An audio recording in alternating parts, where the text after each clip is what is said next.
I feel like we need to change the systems, and we're just so focused on changing what's in people's heads that we lose focus on the prize. Like, what are we really trying to do? And we just don't have evidence that you can change what's in people's heads.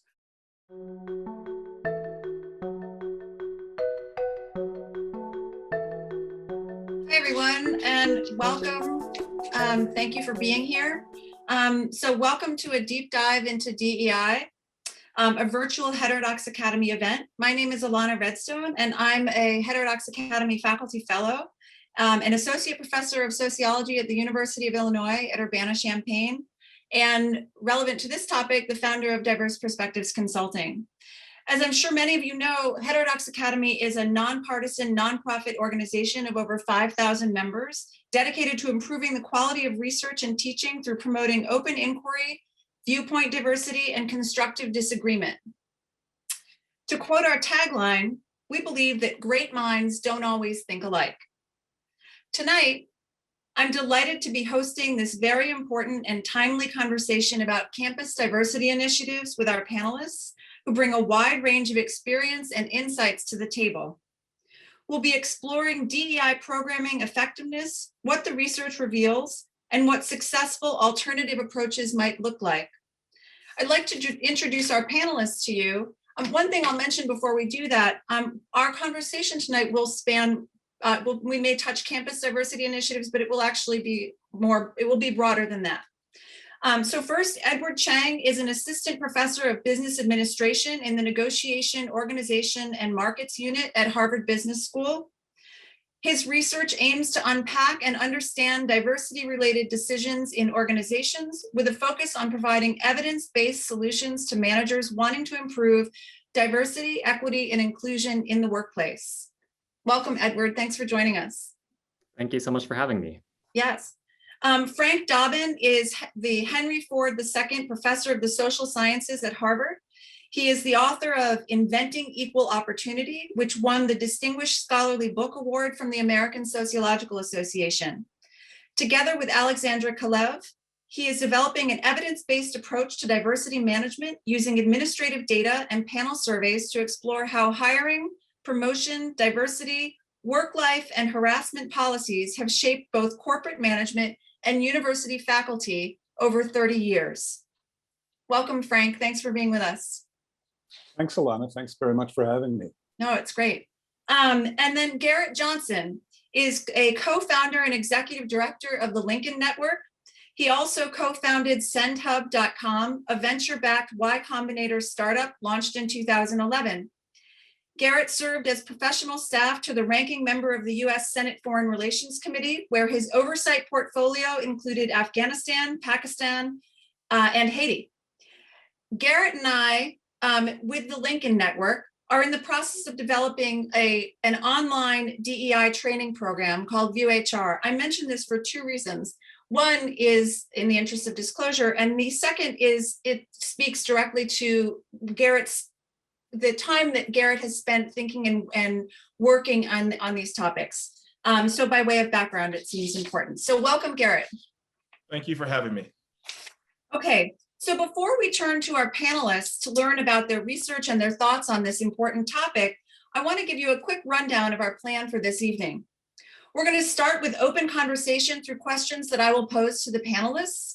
And in the second half of the program, we will open the floor for audience questions. You can submit questions by typing them into the Q&A box at the bottom of your screen. When you submit a question, it will be received by the behind-the-scenes team with Heterodox Academy, who will elevate questions to me that I might ask the panelists.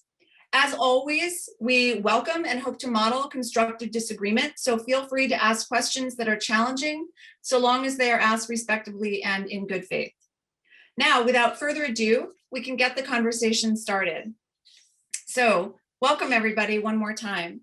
So one of the things that I think makes sense to start off with is to just get a little bit of a lay of the land. And when we're talking about sort of traditional DEI programming or traditional DEI training, what are the goals of these programs as you understand it?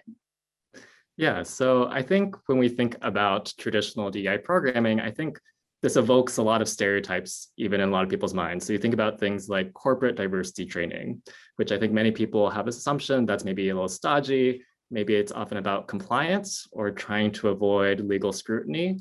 More recently, I think a lot of diversity training in organizations or DEI programs focuses on things like implicit bias or unconscious bias. I mean, broadly, with these sorts of trainings and education programs, I think the goal underlying them, at least the explicit intention, is one that many people would get behind, which is the idea of we want to try to make our organizations diverse, inclusive, where all people, regardless of their identities or backgrounds, feel like they can thrive in organizations. I think the challenge is the way that many of these programs are actually implemented maybe falls short of these lofty aspirations. And so I think that that's largely what we think about when we're thinking about traditional DEI programming. But of course, there are also many other sorts of DEI programming, things like employee resource groups, mentoring programs in the workplace, et cetera. But I think largely these are all have the goal of trying to make all people feel included and to feel like they can thrive in organizations. Mm-hmm. Garrett, Frank, do you want to build on what Edward said? Yeah, I'll defer to Frank. They are the academics here. Well, if you think about the history of these programs, they were initiated in the early 1960s after John F. Kennedy in 1961 required firms with federal contracts to do something to stop discriminating against people of color, especially Black and Hispanic people. He was really focusing on the civil rights movement at the time. And so a bunch of companies at about the same time banded together and started to put in similar sorts of diversity programs, or what they were calling equal opportunity programs. Mm-hmm. One of the first things companies did was to put in unconscious bias training. They didn't call it exactly that in those days, but when Elliot Richardson, who was the Secretary of Health, Education, and Welfare in the late 60s, put in a big training program for everybody, all the managers at HEW, he pointed out that unconscious bias is a big problem in the workplace because it causes discrimination and we need to address it. So I feel like the kinds of training that we're seeing today are the great-grandchildren of the training modules that were being put into place in the early 1960s. And a bunch of the programs, including some of the things that Edward mentioned, like mentoring programs, date back to that era. The earliest employee resources groups that I know of appeared at Xerox in the late 1960s, and some firms have had those kinds of programs around for a long time. I think my point here is just that we've had a lot of experience with these programs, and I would just echo that companies and universities put them in for several different reasons. Sometimes legal compliance is the main thing. Mm-hmm. And sometimes the CEO really wants to change what the workplace looks like. What I find discouraging is that some of the programs that are most popular, like conventional diversity training, like rules to prevent managers from discriminating when they make hiring decisions, like by forcing them to use job tests, for example, mm-hmm. or like grievance procedures to process civil rights complaints. Some of these things haven't been shown to work either in lab studies or in the real world to work in terms of actually increasing workforce diversity.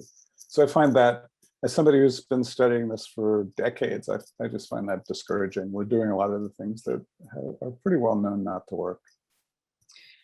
So do you think it's accurate to say that the goal of the programs is largely, I mean, I could imagine it being sort of twofold in the sense that one is to think about shaping sort of maybe sort of touching hiring practices, or if there's unconscious bias that's presenting as a barrier to hiring a diverse workforce, sort of working on that problem. And then a separate issue related is about creating a particular kind of environment. I guess that's more the inclusion side. Would you say that that sort of accurately describes what some of the goals are? I'll jump in and just, I'll answer your question in just a second, Alana, but the historical context that Frank offered is very helpful because it points to an effort by elected officials to encourage a certain type of behavior. But I worked in Washington, D.C. in the Senate, lots of friends who worked in the House and in the White House across multiple administrations, conservative, Republican, Democrat, liberal, and those institutions have been among the most lacking in diversity of any institutions in the country. And so you have these efforts to push behavior in a certain direction, and the decision makers who are putting these dictates into law or into sort of socializing them into everyday practice aren't able to model that behavior. And this was just a decade ago when I worked in the Senate. And so the historical context is helpful. When I left Washington, D.C., I moved to Silicon Valley, which is another area of elite organizations that have struggled with diversity. But what was interesting when I arrived in late 2011, early 2012, was the beginning among the Web 2.0 tech companies and aggressively trying to promote DEI. And for reasons that Edward mentioned, checking the box, avoiding lawsuits. But I think there was this general ethos that, we need to bring more people from diverse backgrounds, ethnicities, race, et cetera, to the table. They were getting pressure from the outside, and they wanted to respond. There's debate on how sincere those efforts were. There's certainly debate about regarding how effective they have been, and we'll talk about that now. But in general, yes, the goal of trying to make sure that companies have healthy cultures and environments where people can thrive. I think that has been a driving force behind a lot of this effort. No, that does speak to my question. No, that's helpful. Thank you. So when we're talking about current diversity training programs and diversity training, diversity programming in general, what characteristics we've got a little bit of a historical perspective. What characteristics do they share at this point? How do you think about that in terms of what are there common things that are there components that many of them seem to have in common? I mean, I would say, so from a very cynical perspective, that one thing that many of these programs share is that for the most part, they're not evidence-based. That partly it can be very challenging to actually test the effectiveness of different programs, things like diversity training or mentoring programs. In general, it's very hard to do these sorts of the sorts of social science necessary to actually test the effectiveness. Right. And so I think a lot of these things are, as Frank talked about, historical programs where a lot of companies maybe just continue doing them because they acknowledge, regardless of their intentions, they acknowledge that they want to do something around diversity, inclusion, belonging. They don't know exactly what to do. And so they do what other companies have done in the past, what they've seen in the past. But for the most part, these practices aren't necessarily evidence-based in terms of saying, this is actually going to be effective at actually increasing diversity, actually increasing the rates of promotion of underrepresented groups.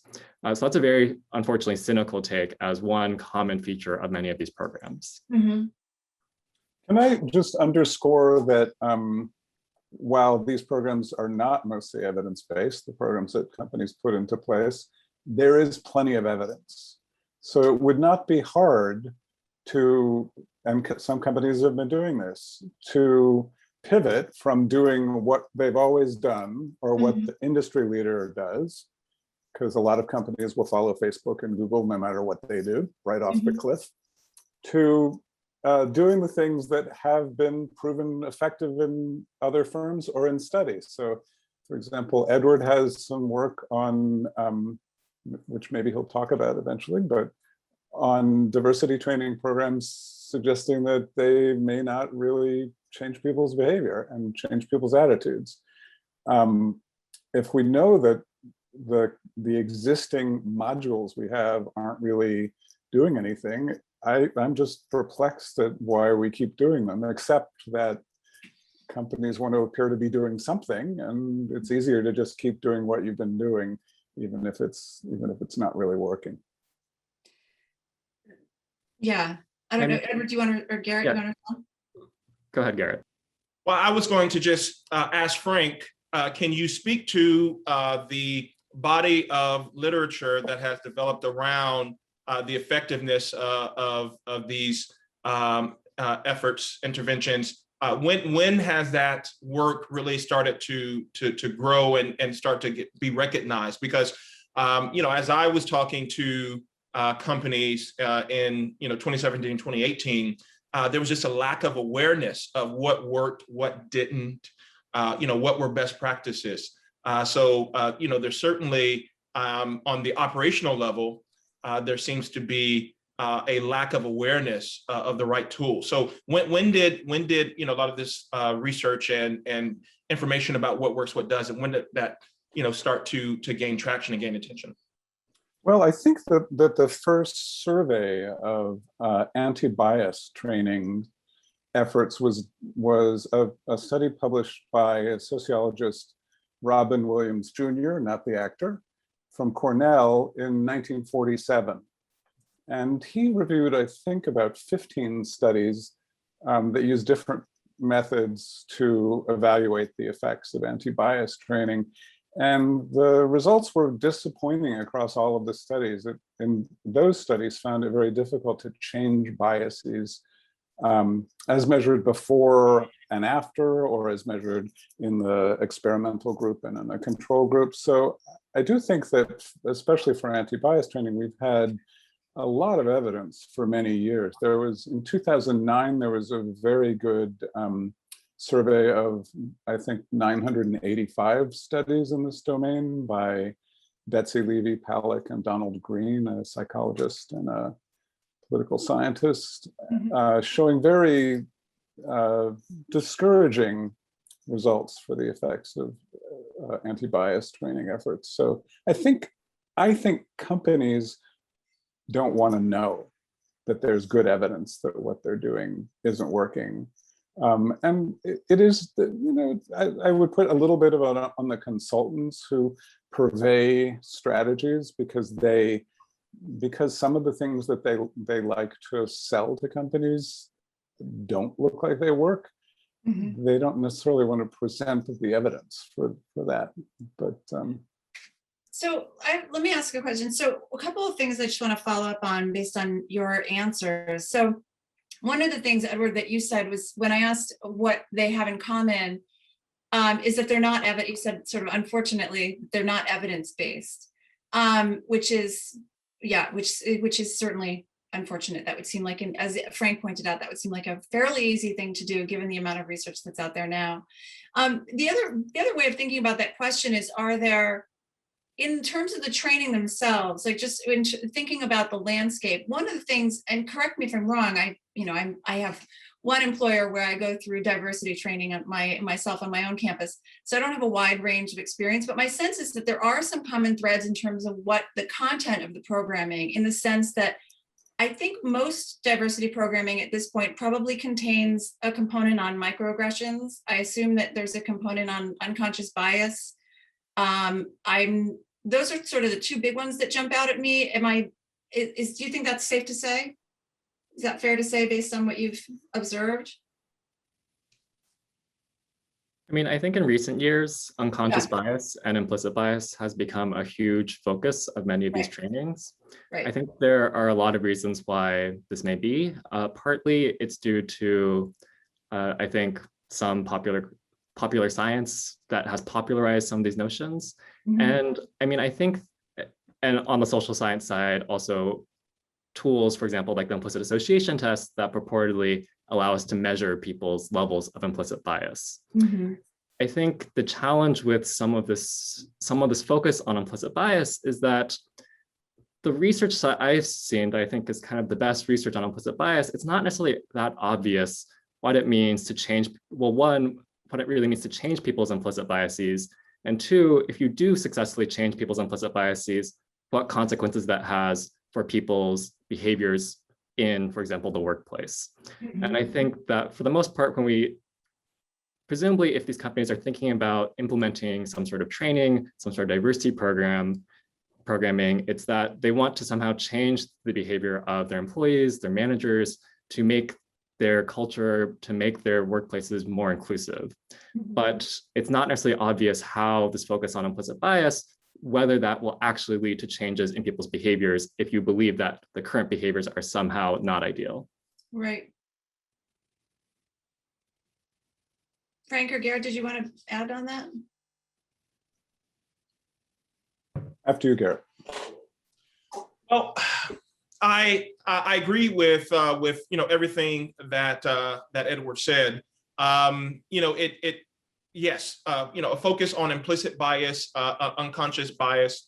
But my concern is as was mentioned, a lot of what's focused on or talked about, certainly socially, is really driven by trends at the big tech companies, and so the big tech companies in Silicon Valley primarily since 2010, 2011 have really been driving the push around this, and have been shaping the nomenclature, the discussion around what the problem is, and unfortunately it's not data driven, and so we are using solutions and searching for problem, as opposed to being able to really address core problems as they exist. Mhm. Can I just jump on Yeah. that point, Ilana? I mean, I think it's so important to recognize what Garrett just pointed out, which is that the firms that seem to be leading the charge here and that are being emulated by other firms and that are defining what the problem is and how to solve it Right. are firms that have not solved it themselves.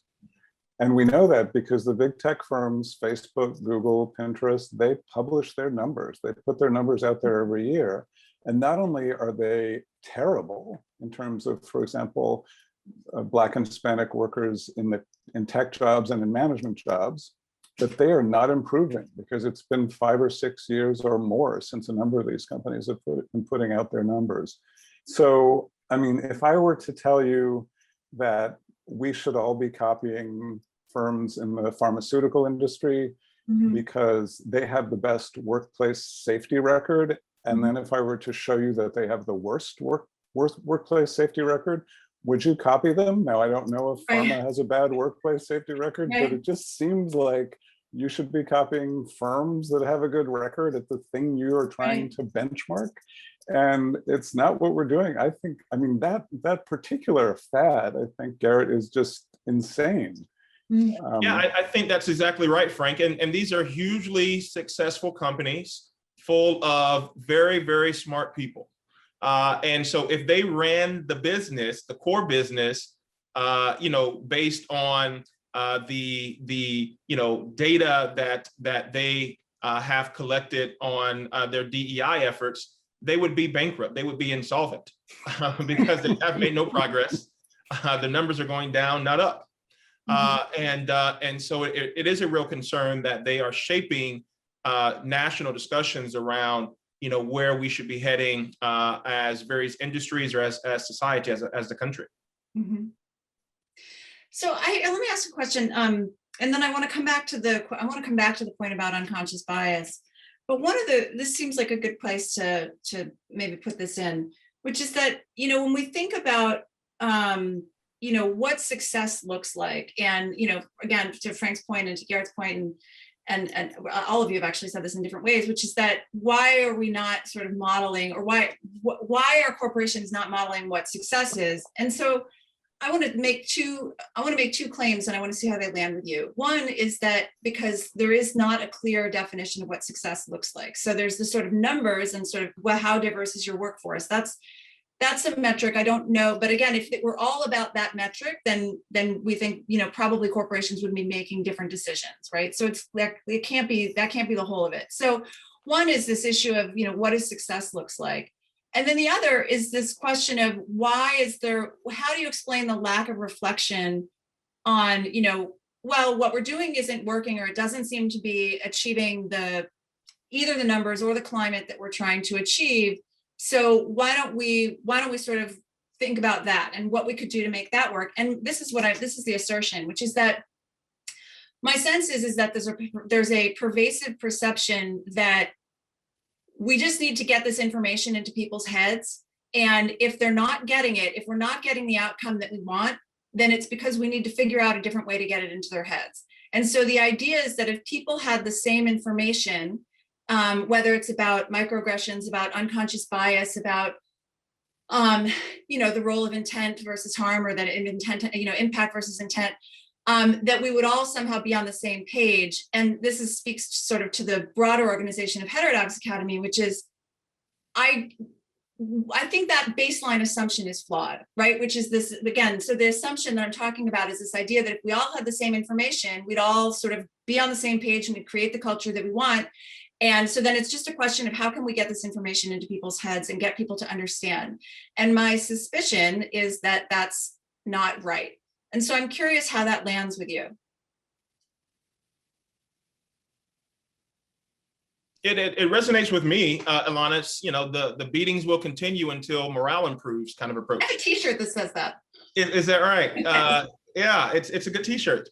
It's unfortunate. I know many people who have had to endure these types of trainings over the years, as early as 2012, 2013, when Google really led on pushing these types of trainings, and it's painful. I've heard dehumanizing, demoralizing, and so it's unfortunate, yes, that it seems like that's the approach that's being taken, is that we can sit people through re-education camps and force them to think about various topics, difficult conversations, using flawed methodologies, flawed frameworks.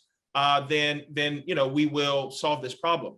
Rather than looking at the problem as how are individual people unique, and how can we focus on the individuality of people and their characteristics, or they're just their individuality, as opposed to trying to categorize people into these buckets. And so it's an unfortunate approach that just seems to have been embraced and adopted widespread.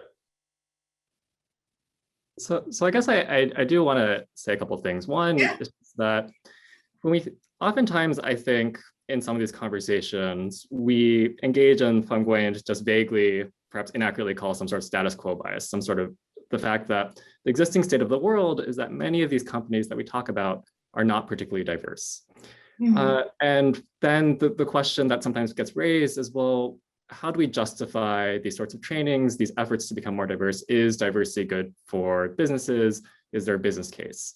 I would challenge people and just kind of flip that and ask the other question that actually, there's no research, as far as I know, that shows that homogenous teams perform better than diverse teams, that homogenous leadership, homogenous boards that perform better than diverse boards. And I think for the most part, I'm going to take it as a given that most people believe in fairness and justice, at least on some level.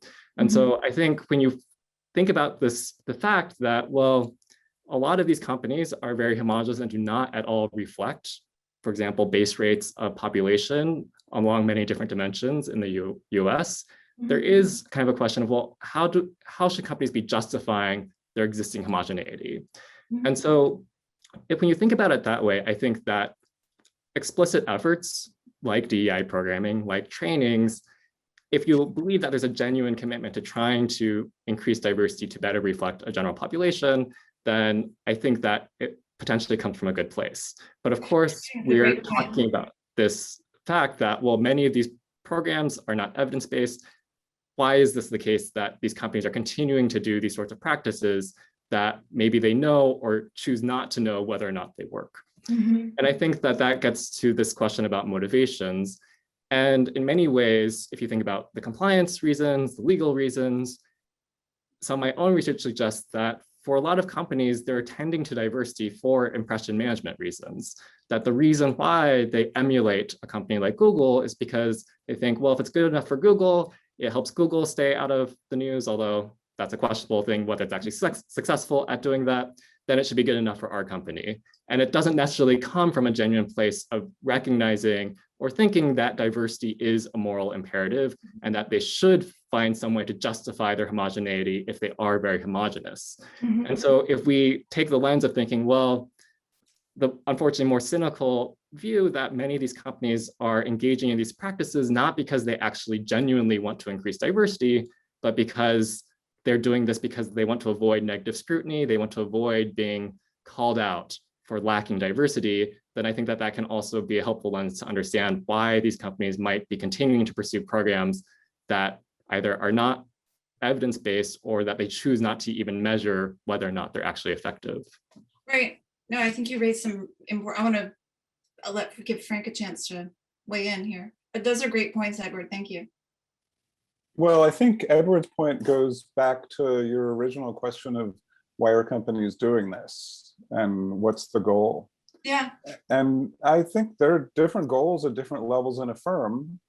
And, you know, that's one, I mean, I think we tend to personify the firm, to think of the firm as an individual actor. But having spent a lot of time interviewing CEOs and chief diversity officers and line managers in firms, I feel like they all have different stories about why they do it.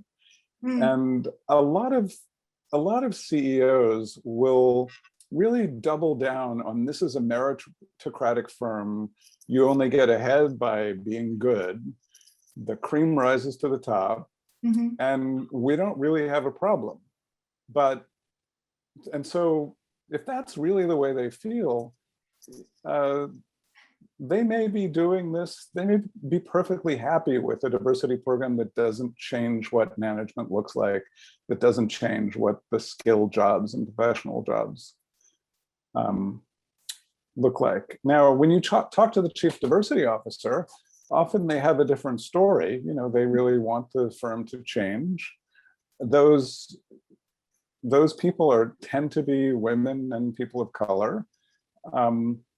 And to be honest, some CEOs will say, well, you know, they have a vested interest in making changes, but the firm is operating well. Look how successful we are. So I think the irony is that although, well, what Edward says about the research on homogenous teams and homogenous boards, I mean, he was understating. If anything, the research shows that you're better off not having homogenous teams and boards. But it's easy if you're in a successful firm to look at things and say, we're doing great. Why would we change anything? And I wonder how committed chief executive officers and presidents of colleges and universities are when they say they believe in diversity. I do feel like there are so many things that firms and universities could be doing that they don't do that would just be kind of no-brainers. The recruiting more widely so you get a wider pool of talent. How, not enough companies go to historically Black colleges and Latinx serving institutions. They all go to the Big Ten and the Ivies, for example. So I do think that there are pretty straightforward things that companies and universities could be doing that they're not doing. And it makes me question how committed leadership is to changing. Because I will say that in our interviews with chief diversity officers, often they'll just say, there are so many things I want to do, but the CEO says it will be too expensive or too disruptive or it will alienate people. And so I can't do all the things I want to do. I just wanted to mention that real quickly, Alana, to Edward's point. I think the challenge for some who genuinely believe in the importance of having diverse backgrounds, experiences, viewpoints at the table at the company, the challenge, the burden should be on those who want to see more, data-driven, evidence-driven approaches to offer those type of turnkey solutions. The peddlers of data, non-data driven methods, they're a dime a dozen. There's lots of people who are selling those approaches, and so that's a lot of the feedback that I got when I would talk to decision makers, purchasers within HR, head of people, of various positions of decision making within these tech companies is bring us a better solution. We're all ears. What should we be looking at? And I didn't have anything to offer them, unfortunately. And so I think that has to change. That there needs to be something better to offer. And then to Frank's point, I am less optimistic. I think that a lot of these tech companies have proven that if they really want to build a product, penetrate a market, build a business, they are more than capable of taking on a challenge and solving a problem. And so the failure to make real measurable progress on this issue to me speaks volumes. Mm. Yeah, I mean, I think that, and we'll get to the unconscious bias in a second, and then I want to open it up to questions. But I think that the diversification of the applicant pool seems to be, at some level, the easiest piece of all of this. I mean, maybe I'm being naive, I don't know, but at least from where I sit, it seems, because there are tangible things you can do, sort of like what Frank just said. You can recruit from outside the Big Ten and the Ivies and sort of elite institutions. That seems like a fairly straightforward thing to do. And so the diversification of the applicant pool seems more straightforward than some of the other information and some of the other pieces that get sort of folded under diversity, equity, and inclusion training and programming. I guess I also wonder, it seems like there is a way, if there's a sense of questioning the sort of commitment or the devotion on the part of different companies, I can imagine a scenario where you could have, I'm just sort of channeling this position, where you could have somebody who is sort of at some level quite committed to diversifying the workforce, but may have concerns about what the best way is to do that.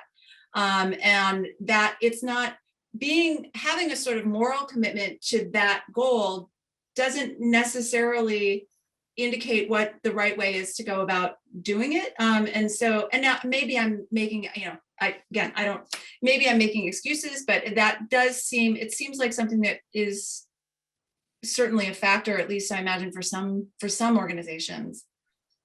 But let me ask this question about unconscious bias. So, and the question is really just generally, to what extent do you think that unconscious bias training, based on what we know, based on the research, should be part of these trainings, if at all?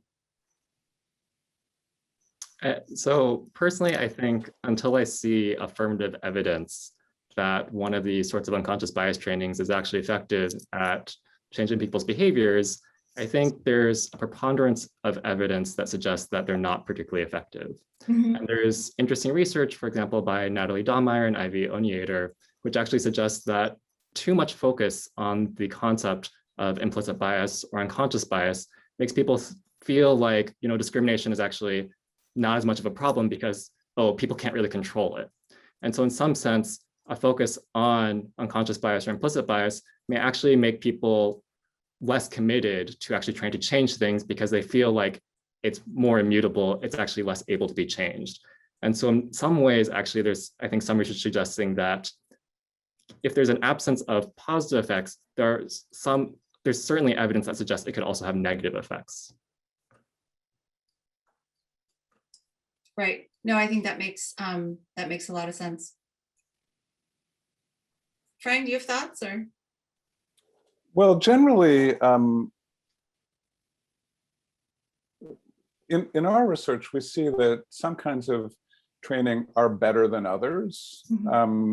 So we see, for example, that making training mandatory is more likely to lead to decreases in the diversity of the managerial ranks after 5 or 10 years. Offering legalistic training, where often they start out by, especially in live training, they'll start out by talking about major cases that have been lost by big companies and the amounts of money they've lost. The Texaco case, the Coca-Cola case, for example, Mitsubishi. So we see that it's better not to make training mandatory because it feels less accusatory, especially for managers. If you say, we have this menu of training options, if there's something you'd like to know about, like what does it mean to try to create more opportunities for the disabled? What does it mean to try to open the workplace to the LGBTQ community? So if people have options, they appear to be less likely to have adverse, or the training appears to be less likely to have adverse consequences. I personally think that it's wrong to focus on managers' biases, which is what most training does, because it will activate those biases, and because it's not something that we can really change. We don't have evidence that you can, through training or other similar means, actually alter the biases that people hold. The stereotypes you hold have taken hold in your head over your lifetime. And there isn't really anything that you can do in a couple of hours or days or weeks that will have a significant effect, but you can change how workplaces operate. And that's why when we look at lots of different practices at once, we see a kind of pattern in which things work. The things that work are things that, first of all, get managers involved in solving the problem.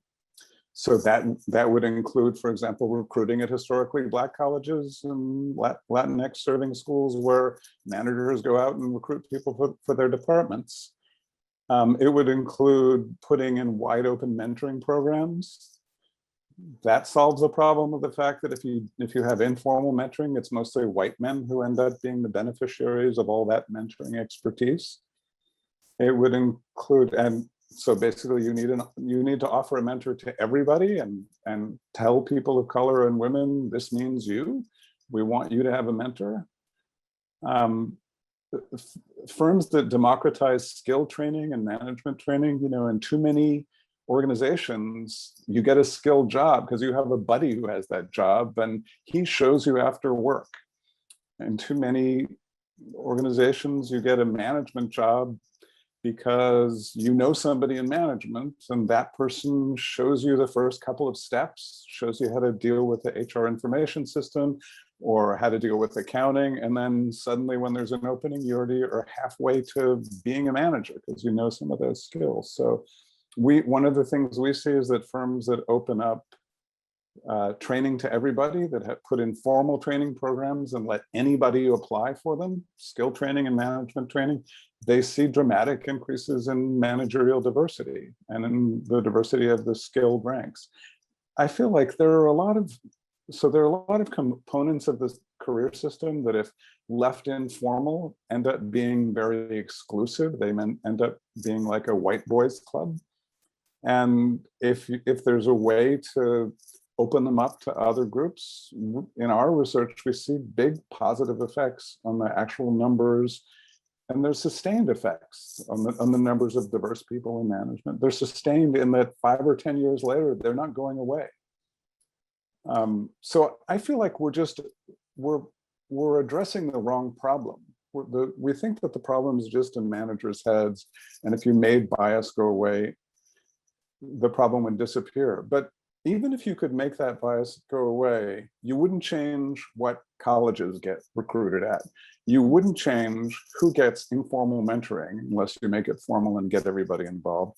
You wouldn't change who gets informal training for the better jobs, because that's how it works most places, and you've got to make it formal and make sure people get involved. And one of the things that we find, the single thing we find to be most effective when we looked at dozens of different DEI programs is putting in a diversity task force that has the job of basically institutionalizing change by just looking at the numbers every quarter and trying to figure out why there's attrition of Black women in this department and why there's no hiring of Hispanic men in that department, and coming up with solutions.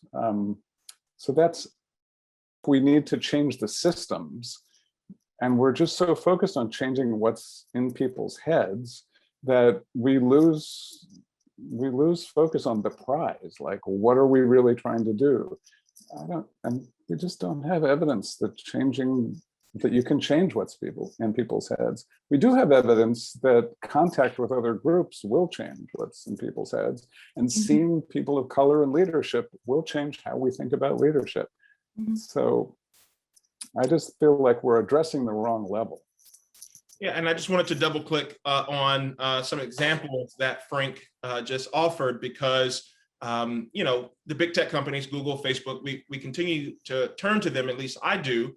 But they have a massive amount of money that they have been throwing at this problem over the past few years, and so it's not just the training that's obligatory when people are onboarded, or the training that they require people to do on an annual basis, but they have launched partnerships with Howard University, with the United Negro College Fund, programs, interventions, trying to touch pipelines earlier during the K-12 life cycle. I don't know to what extent there are any studies or research that point to the impact that this might be having. Of course, building up the pipeline, there's going to be lagging indicators, so it may be too early to know what impact there has been. But I think those are all positive investments that these companies should be making and trying to achieve the outcomes that Frank was describing. And so, I will be looking to see what type of data we see regarding the effectiveness of those. But what Frank has suggested is that, we have research that points to those types of interventions being a good ROI when it comes to moving the needle. So to their credit, at the big tech companies, we have seen a variety of efforts to address this problem. I don't know to what extent that is, the case in other industries as well. Thank you. Edward, I don't know if you had a thought, or I don't want to cut you off. So I know there are a bunch of questions that have come in from the audience. So let me go over to one of those. So here's a question from one of our participants.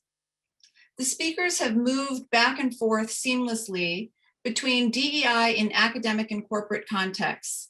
Is the phenomenon really the same across this divide? Are there unique problems or needs in higher education?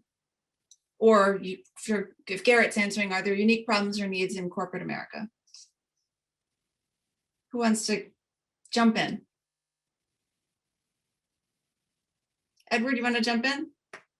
Sure. I think for the most part, the universities that many people work at, they're nonprofit institutions. There's some sort of greater mission beyond just maximizing revenue for shareholders. And so I think that does come with maybe a different set of moral obligations. And particularly if we think about one of the purposes of academic institutions is to educate the next generation. And we recognize that the next generation of people is increasingly diverse, that there's increasing demographic change in this country, then I think that does suggest, given that we know that actually things like role models and representation are crucially important for people growing up, that I think it does suggest that perhaps academic institutions have more of a moral obligation to be attentive to issues of diversity, inclusion, equity, and belonging.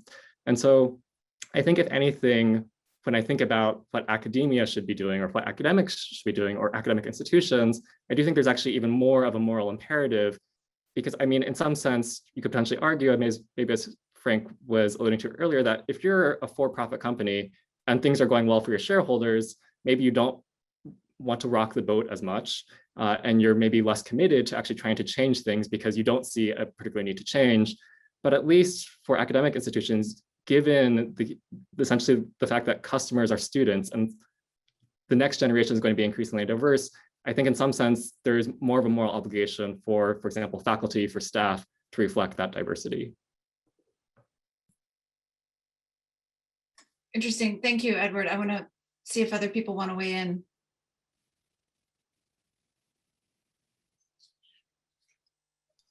I just feel like this is the first time I've been on a panel in a long time where anytime Garrett says anything or Edward says anything, I just want to say what he said. So I will say it again, what he said. I wasn't sure where you were going with that, so I was a little worried for a second. But yeah, I mean, let me answer the question from a slightly different angle. The question about are universities and the corporate world different? In our studies, we've been studying corporations for a couple of decades, and we've been studying universities. My group has been studying universities for maybe 5 years. And what is striking to me, so we're looking at faculty diversity, what kinds of diversity interventions help faculty diversity. And what is striking to me is that exactly the same things that help in the corporate world help in academia, and exactly the same things that are useless in the corporate world are useless in academia.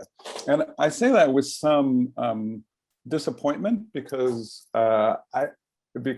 we started studying universities in part because every time I would give a talk at a university, they would say, yeah, but this is a university, we're different.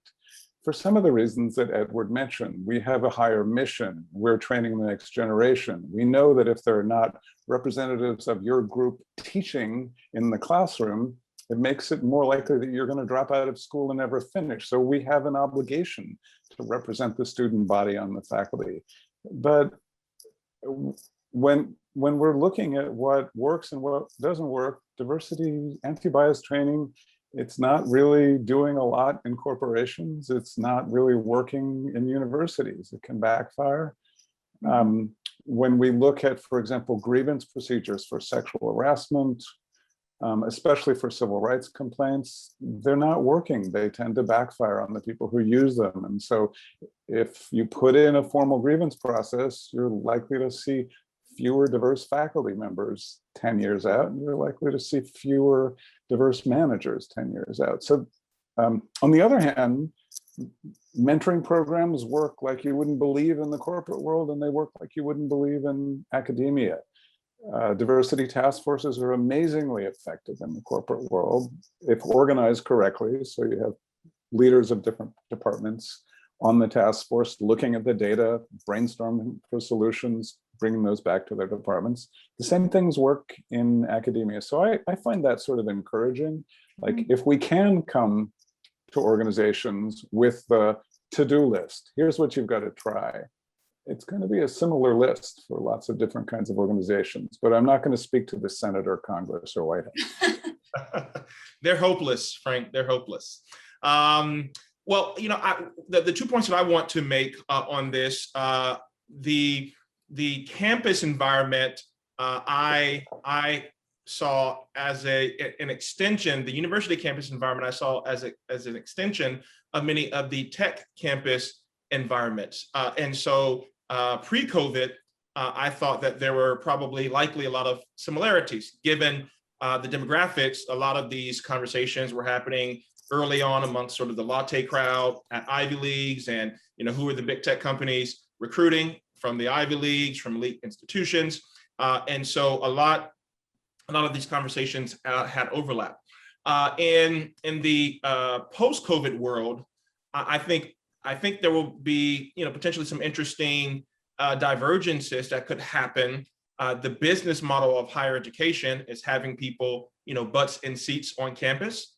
And so I think that there will be, potentially a difference between how these trainings and sort of mentorship, what that potentially looks like at a college campus versus a corporate campus now, where their business model benefits from people working from home, reducing headcount, office overhead, because by lots of indications, productivity has gone up, not down, with flexible work schedules. So, to what extent will that impact the mentorship, the interaction, the tensions and the conflicts that may arise when there is in-person interaction versus mostly virtual, remote interaction? I think that potentially could lead to more distinctions between what's happening on college campuses versus what's happening in the corporate environment. No, these are all, you all have, very thoughtful answers. Well, I'm going to introduce a little disagreement. So I will, if I can. So with respect, and then I want to go to, and it will sort of lead into another question that came in from the audience. And so that is that, when you think about the difference between corporate and diversity and how we think about diversity and what these programs look like in the corporate world compared to relative to higher education. And so Edward, you sort of made the point, if I understand correctly, that there's almost a moral obligation because you're talking about nonprofit institutions. These are sort of centers of knowledge production. These are, have important roles for socioeconomic, serve an important role for socioeconomic mobility and all of the other things that we know in terms of the role of higher education. I would argue, or we'll channel this argument, let's say, that would be a reason that's exactly why. And we haven't actually, the next question that we'll lead into is sort of the politically charged and sort of ideologically charged nature of that, why this topic gets so controversial, which we haven't really sort of directly addressed. And so all of the things that you said about higher education, or that we think about higher education, could actually be used as an argument for why higher education has an obligation to sort of get it right with respect to not really leaning into one particular ideological orientation, while at the same time trying to diversify in the ways that we think are important, but really sort of keeping the ideological piece in check as much as possible, because it is, for all the same reasons, because it is a place where there should be, again, going back to the sort of, where this is being put on by Heterodox Academy. So the importance of viewpoint diversity and the importance of a diversity of perspectives, and that at some point, some of the trainings, when they are based strongly in an ideological perspective, in a singular ideology, those two things are going to bump up against each other. And so I guess I would let me throw that out there. And if anyone wants to respond to that, or I can, and then I'll go into what may be one of our last questions. So I don't know, you tell me why I'm wrong.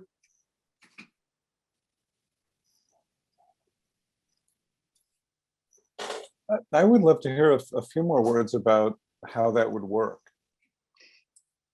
That is how you would introduce viewpoint diversity into the discussion so that the programming isn't just from one perspective.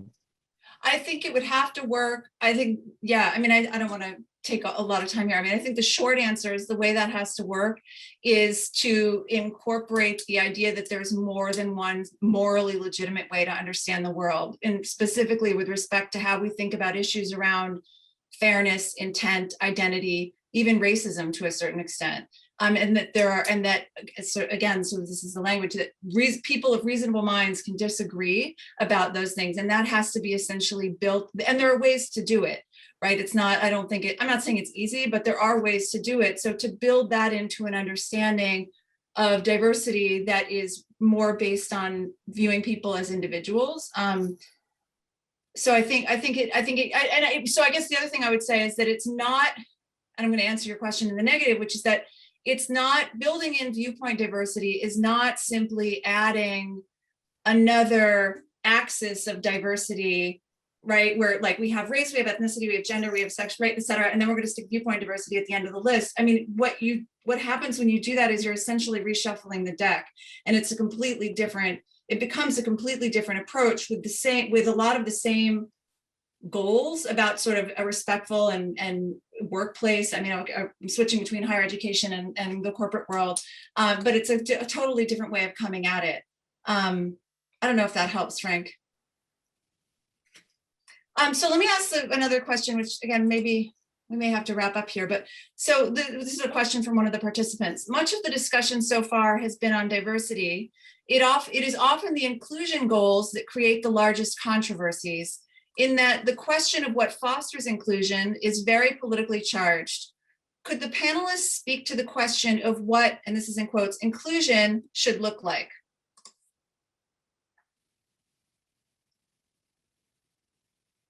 Garrett, you want to go first? Yeah, I was hoping one of the academics would go first, because I don't have a great answer for this, and I'm not as well read in the literature as they are. So I'm hoping that there are very thoughtful answers to this that can provide some clarity. But I think that's the challenge. What does inclusion look like, and then and equally important, how do we get there? Right.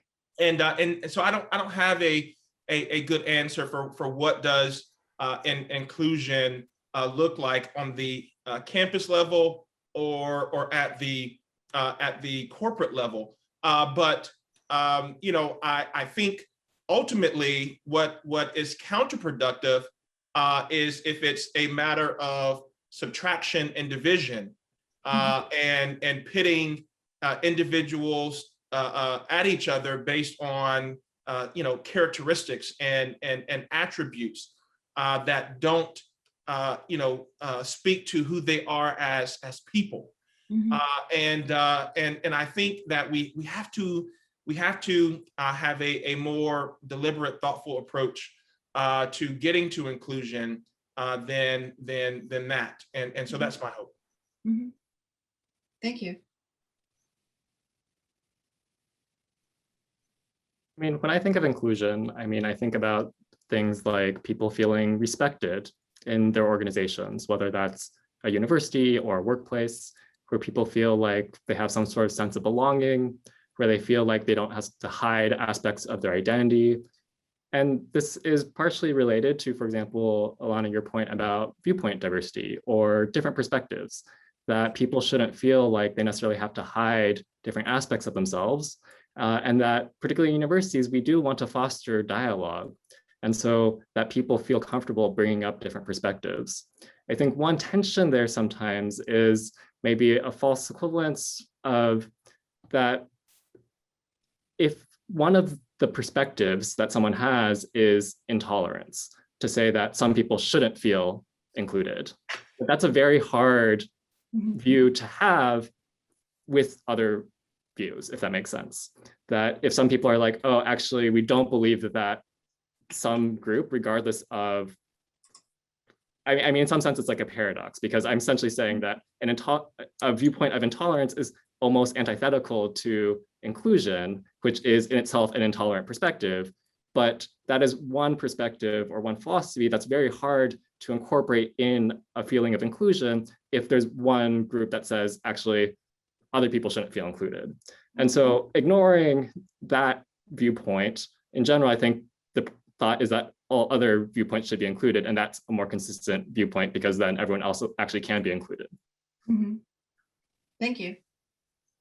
Is that what you had in mind, Ilana? Because, I mean, of course, what you said before brought to mind the idea that even people who believe in white supremacy, for example, should be heard in the workplace. And there's no question that most places are trying to prevent those people from being heard in the workplace, and are trying to remove them or to somehow mute their speech. So right. Well, and frankly, I don't want to work somewhere where that is particularly welcome. So I think that it depends. I think that it's a complicated question in the sense that, and maybe we'll wrap up after this. I think that when you take, if your example is something like, the viewpoint that Edward is, the example is something like, I don't think women should hold jobs in STEM. I just think that women don't have math brains, whatever that is. I'm not endorsing this argument, just to be very clear. But like, let's just say that that's the sort of odious position that somebody has taken. Does viewpoint? I will point out that the former president of my university said that in a public setting. I know.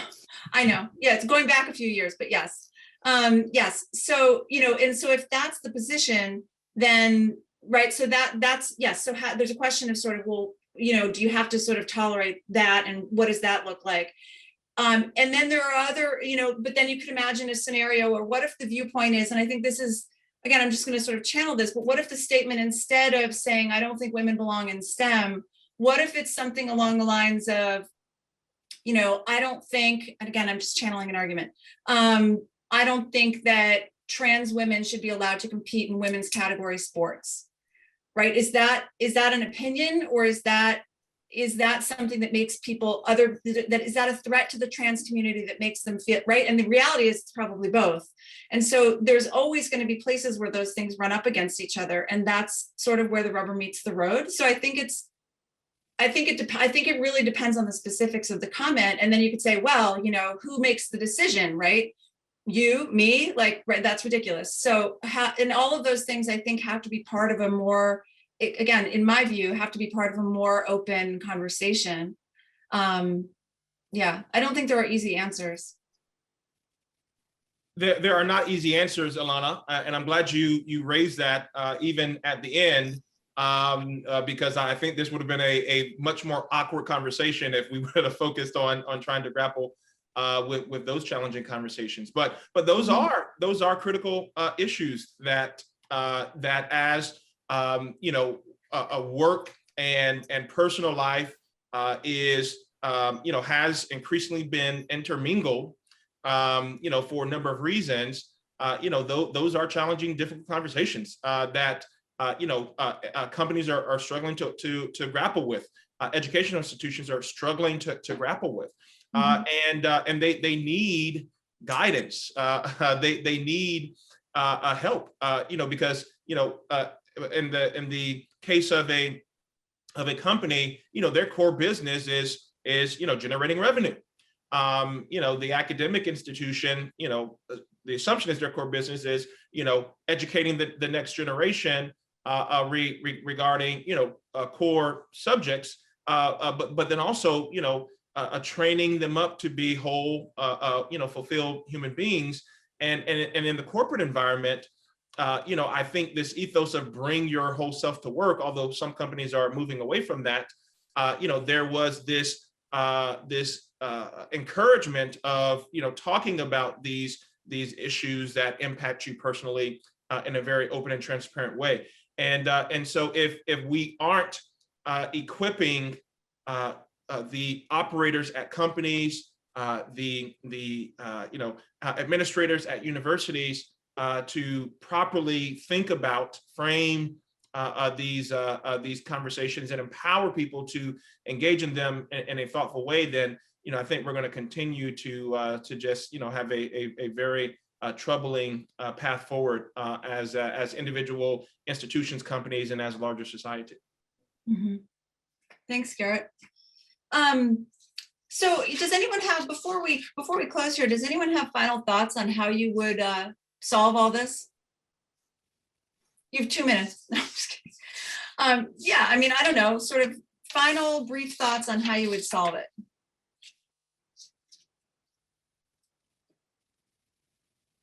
Well, one of the ways that we are at Lincoln committed to trying to solve it is to offer a better solution.